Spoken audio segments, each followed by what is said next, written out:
తెలుగు రాష్ట్రాల్లో ఎండలు మండిపోతున్నాయి. ఇంకా మే కూడా రాలేదు. అప్పుడే పలుచోట్ల 44 డిగ్రీల ఉష్ణోగ్రతలు నమోదవుతున్నాయంటే రాబోయే రోజుల్లో పరిస్థితి ఇంకెలా ఉండనుందో. తెలుగు రాష్ట్రాల్లో ప్రస్తుతం ఎండలు ఎలా ఉన్నాయో ఈ వీడియోలో తెలుసుకుందాం. తెలుగు రాష్ట్రాలపై భానుడు నిప్పులు కురిపిస్తున్నాడు. ఈ ఎండల్ని చూసి ప్రజలు సైతం భయపడిపోతున్నారు. సాధారణంగా మే నెలలో గరిష్ట ఉష్ణోగ్రతలు నమోదవుతాయి. కానీ ఈసారి ఏప్రిల్లోనే ఎండలు ముదిరాయి.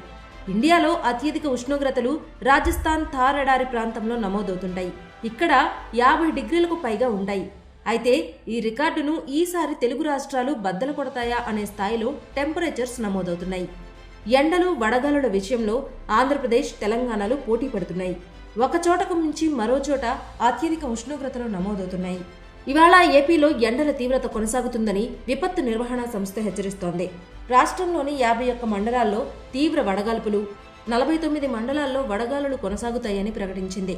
ఉత్తరాంధ్ర జిల్లాల్లో వడగాల్పులు, కోస్తా, రాయలసీమ జిల్లాల్లో గరిష్ట ఉష్ణోగ్రతలు నమోదయ్యే అవకాశాలున్నాయని విపత్తు నిర్వహణ సంస్థ ఎండీ ప్రఖర్ జైన్ తెలిపారు. పార్వతీపురం, మన్యం జిల్లా గరుగుబిల్లిలో అత్యధికంగా 44 డిగ్రీల ఉష్ణోగ్రతలు నమోదయ్యే అవకాశాలున్నాయట. అలాగే అల్లూరి సీతారామరాజు, అనకాపల్లి, ఏలూరు, పోలవరం, శ్రీకాకుళం, విజయనగరం జిల్లాల్లోని పలు ప్రాంతాల్లో ఇలాగే 40 డిగ్రీలకు పైగా ఉష్ణోగ్రతలు నమోదవుతాయట. ఈ ప్రాంతాలకు విపత్తు నిర్వహణ సంస్థ రెడ్ అలర్ట్ జారీ చేసింది. ఓవైపు ఎండలు మండిపోతుంటే మరోవైపు వర్షాలు కురిసే అవకాశాలు కూడా ఉన్నాయని విపత్తు సంస్థ హెచ్చరిస్తోంది. ద్రోణి ప్రభావంతో చెదురుమదురుగా పిడుగులతో కూడిన తేలికపాటి వర్షాలు కురిసే అవకాశం ఉందని వెల్లడించింది.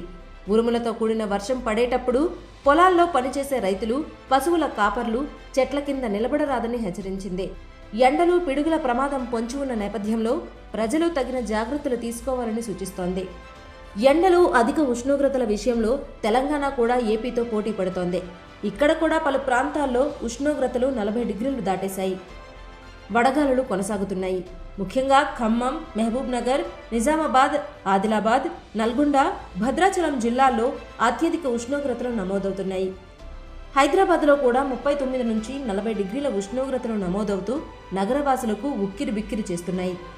ఇక నార్త్ తెలంగాణలో అత్యధికంగా 42 నుంచి 45 డిగ్రీల ఉష్ణోగ్రతలు నమోదయ్యే అవకాశాలున్నాయని తెలంగాణ వెదర్ మ్యాన్ వెల్లడించారు. కొన్ని జిల్లాల్లో 41 నుంచి 43 డిగ్రీల ఉష్ణోగ్రతలే నమోదైన వడగాలులు, ఉక్కపోత కారణంగా 45 డిగ్రీలకు పైగా టెంపరేచర్స్ ఉన్నట్లు తెలుస్తోంది.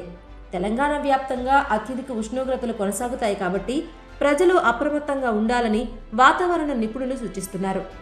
ఇక ఆంధ్రప్రదేశ్లో ఏప్రిల్ 12వ తేదీ అత్యధిక ఉష్ణోగ్రతలు నమోదయ్యాయి. రాయలసీమ, కడప జిల్లా పొట్టిపాడులో అత్యధికంగా 43 డిగ్రీల ఉష్ణోగ్రత నమోదైంది. ఇక తిరుపతి జిల్లా వరదయ్యపాలెంలో 43 డిగ్రీలు, నంద్యాలలో 42 డిగ్రీల చొప్పున గరిష్ట ఉష్ణోగ్రతలు నమోదైనట్లు ఏపీ విపత్తు నిర్వహణ సంస్థ వెల్లడించింది. అంటే దేశ రికార్డు ఉష్ణోగ్రతకు కేవలం 6 డిగ్రీలు మాత్రమే తక్కువ. ఇప్పుడే ఇలా ఉంటే ఇంకా మేలో ఏ స్థాయి ఎండలు ఉంటాయోనని ప్రజలు కంగారు పడిపోతున్నారు. అయితే ఎండాకాలంలో తగిన జాగ్రత్తలు తీసుకోవాలని అధికారులు సూచిస్తున్నారు. బయటకు వెళ్లేటప్పుడు తలకు టోపీ లేదా రుమాలు ధరించాలని చెప్తున్నారు. మంచినీళ్లు తీసుకెళ్లమని సూచిస్తున్నారు. తెలుపు రంగు కాటన్ వస్త్రాలు, సన్ గ్లాసెస్ ఉపయోగించాలని చెప్తున్నారు. మంచినీరు అందుబాటులో ఉంటే కొబ్బరి నీళ్లు ఎక్కువగా తాగండి. గుండె జబ్బులు, బీపీ, షుగర్ ఉన్నవాళ్లు ఎండలో తిరగొద్దని డాక్టర్లు హెచ్చరిస్తున్నారు. వృద్ధులు, చిన్నారుల కోసం ప్రత్యేక జాగ్రత్తలు తీసుకోవాలని చెబుతున్నారు. ఇక మధ్యాహ్నం సమయంలో అస్సలే బయటకు రావద్దని, ఏమైనా పనులుంటే ఉదయం లేదా సాయంత్రం చూసుకోవాలని విపత్తు నిర్వహణ సంస్థ అధికారులు హెచ్చరిస్తున్నారు.